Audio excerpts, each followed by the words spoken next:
Everyone, आज की video में हम डीएनए की पैकेजिंग पढ़ेंगे।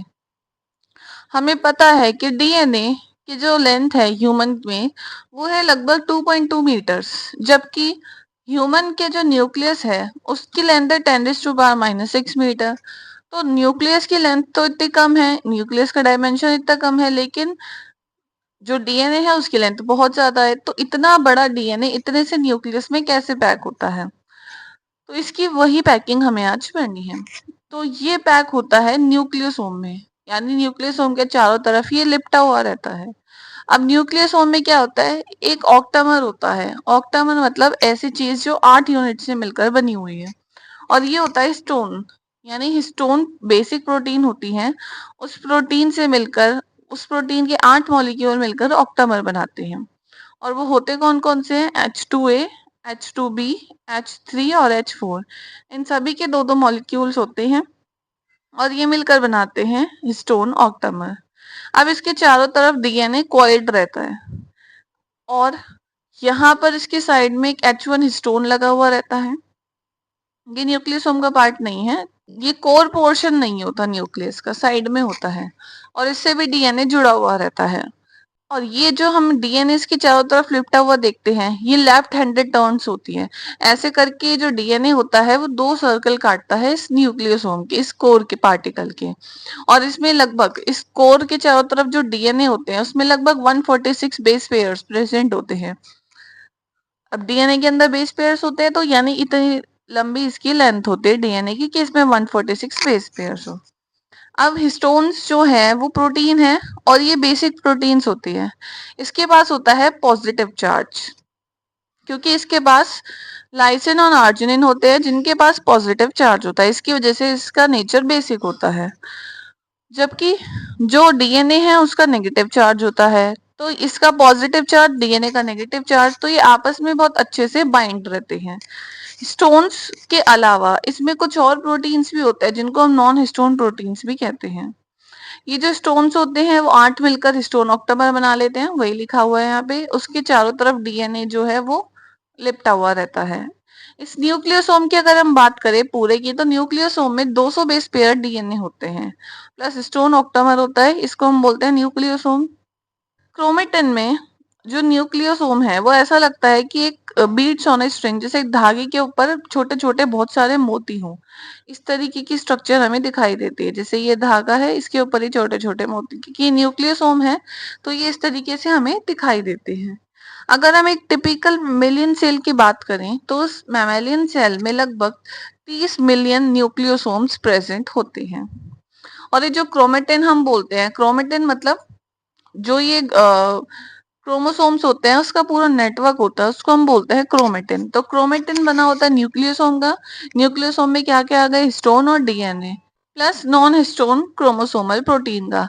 तो हिस्टोन प्रोटीन, डीएनए और नॉन हिस्टोन प्रोटीन, ये तीनों मिलकर बनाते हैं क्रोमेटिन। ये क्रोमेटिन दो टाइप के होते हैं। हमने सेल डिवीजन पढ़ा हुआ है। सेल डिवीजन में हमें जो क्रोमेटिन है वो इंटरफेज में दिखाई देते हैं और ये जो क्रोमोसोम है वो हमें मेटाफेज और एनाफेज में ज्यादा अच्छे से दिखाई देती है। तो ये जो क्रोमेटिन होती है वो होती क्रोमोसोम ही है, बट वो नेट लाइक स्ट्रक्चर में हमें दिखाई देती है। तो ये क्रोमेटिन दो टाइप की, एक यू क्रोमेटिन और एक हेटेरोक्रोमेटिन। यू का मतलब होता है ट्रू, यानी ये ट्रू क्रोमेटिन होती है। ट्रू का मतलब है कि इसमें ट्रांसक्रिप्शनली एक्टिव क्रोमेटिन प्रेजेंट होते हैं, यानी कि ट्रांसक्रिप्शन करने वाले इसमें क्रोमेटिन प्रेजेंट होते हैं, जबकि इसमें नहीं होते, इसलिए इसको बोलते हैं हेटेरोक्रोमेटिन। इसका लाइट कलर होता है जबकि इसका डार्क कलर होता है, क्योंकि ये बहुत पास पास होती है और ये दूर दूर होती है। तो लूजली पैक्ड क्रोमेटिन है जबकि ये डेंसली पैक्ड क्रोमेटिन है। तो ये है यू क्रोमेटिन और हेटेरोक्रोमेटिन में डिफरेंस। अब ये जो हमने न्यूक्लियोसोम पढ़ा, ये तो एक स्टार्टिंग का फेज था। अब ये पूरी बाइंडिंग कैसे होती है उसको एक बार देख लेते हैं। ये न्यूक्लियोसोम ऑक्टामर है। न्यूक्लियोसोम ऑक्टामर के चारों तरफ डीएनए लिपटा हुआ है और यहाँ पे ये H1 हिस्टोन है। ये तो एक पूरा है, ऐसे ही सेम एक दूसरा न्यूक्लियोसोम है। तो इन दोनों के बीच भी डीएनए प्रेजेंट होता है और ये दोनों न्यूक्लियोसोम को कनेक्ट करता है। इस डीएनए को हम बोलते हैं लिंकर डीएनए और इसमें लगभग 10 से 80 बेस पेयर्स डीएनए प्रेजेंट होते हैं।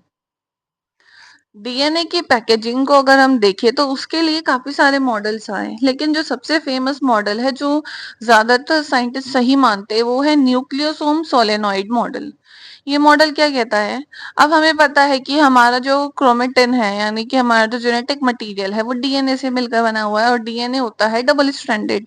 तो ये है डबल स्ट्रैंडेड डीएनए। डीएनए हम पढ़ चुके हैं कि ये किस तरीके से बना होता है।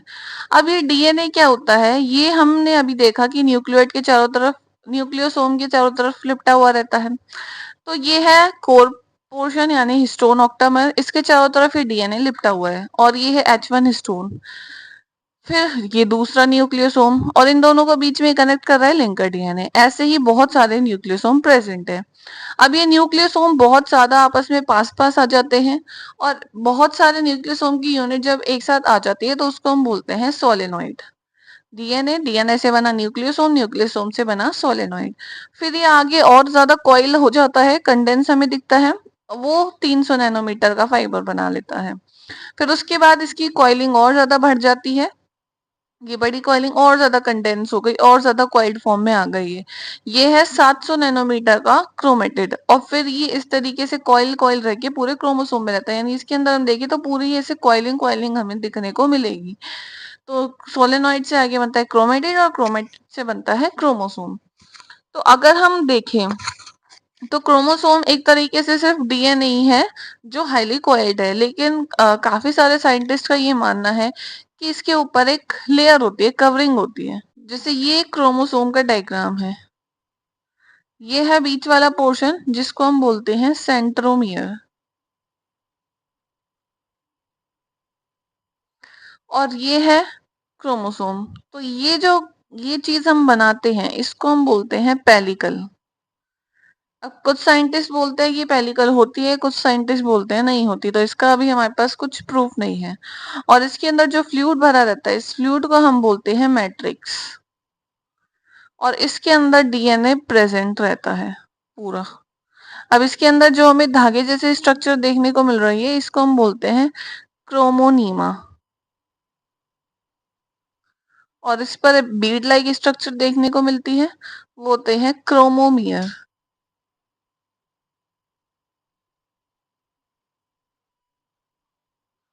तो ये छोटे से ही क्रोमोसोम की स्ट्रक्चर इस तरीके से होती है। लेकिन इसकी पैकेजिंग डीएनए की, क्योंकि इतनी ज्यादा कंडेंस पैकेजिंग है, इसलिए इतना बड़ा डीएनए इतने से न्यूक्लियस में आ जाता है, क्योंकि ये बहुत ही ज्यादा कॉइल्ड फॉर्म में रहता है। तो इस तरीके से डीएनए का अरेंजमेंट रहता है हमारे क्रोमोसोम के अंदर। तो ये थी पूरी डीएनए की पैकेजिंग, किस तरीके से होती है, कैसे इतना बड़ा डीएनए इतने से न्यूक्लियस के अंदर आ जाता है। इस वीडियो में अगर आपको कहीं भी डाउट हो तो आप कमेंट करके पूछ सकते हैं। For more videos like share subscribe, thanks for watching.